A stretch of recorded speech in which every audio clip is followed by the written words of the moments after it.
last month, Time Warner CEO Jeff Bewkes said he would look to split up the media giant's AOL unit and even consider selling the one-time online kingpin. Such a deal is not the corporate legacy former Time Warner CEO Gerald Levin envisioned when he engineered the marriage of old media lion Time Warner and new media darling AOL nearly 10 years ago. Currently, Levin is the director of Moonview Sancutary, designed to promote not corporate wellness, but personal wellness. And Levin joins us now for Money for Breakfast this morning. Good morning. Thank you so much for taking the time to join us today. Good morning, Alexis. How are you? I'm terrific. You sound like you're doing terrific. You know, given what you have been witnessing, particularly over this past 6 months, you've created this sanctuary for executives to go and get some well-needed advice. What are you telling them?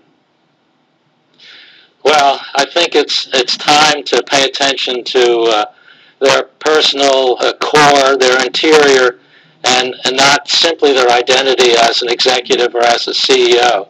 Because if they can find some balance and some stability and understand their purpose and their true identity, I think that'll make them a more complete person and put some real balance back in their careers and personal lives, something that I think is terribly important in these tumultuous times. You know, when you look at your rise and then your downfall post the AOL merger, you're one of the most revered executives, and you're seeing what's happening to executives across the globe, particularly what we've seen over the past 6 months to many of the financial institutions. There's a point right now where people don't have a lot of faith in the executives running corporations. They're concerned about transparency.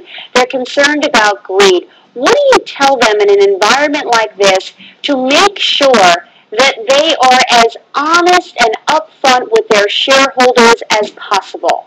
Let's have some bravery on the part of our CEOs, those who have the role of chairman of the board, to stand up and say it's time for companies to pay attention to the public interest so that we don't leave that simply in the hands of government. Right. But ultimately, this economy is run by corporations who, basically are driving this economy. And what we're also finding, those who thought, this was the decline of the American empire, can see that, when we get the sinus infection here, it affects everyone needs antibiotics around the world. So right. This American consumer drives this world. So let me ask you this question.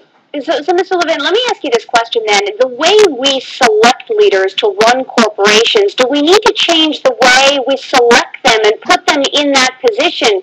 A lot is being discussed about golden parachutes and executive compensation, but do we need to rethink the people we put in charge of today's corporations?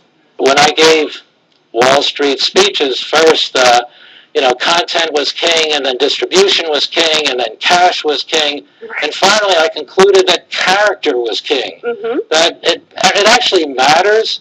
The way we're scrutinizing our presidential candidates, let's scrutinize those who eventually want to run major corporations, to take a look, their personal lives, their belief systems, their attitudes, their stability, right. Their balance, right. Are actually very important, what they believe in. We talked earlier about Jeff Bewkes talking about whether or not he should split up or whether they would consider splitting up the company that you formed between AOL and the media portion of it.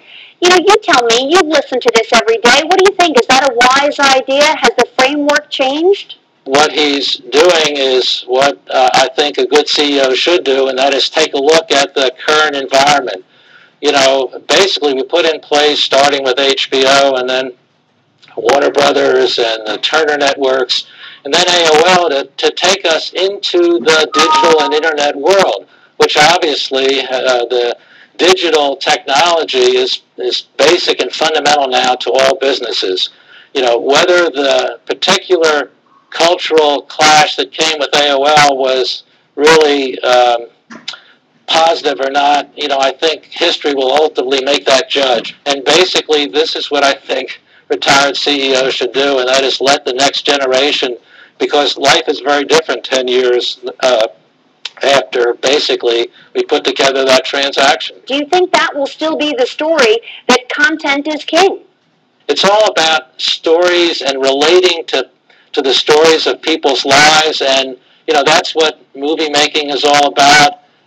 And these stories never decrease in value like some mortgage-backed securities we're looking at now. These stories continue to increase in value because what inevitably happens, there are new technologies, there's new international distribution.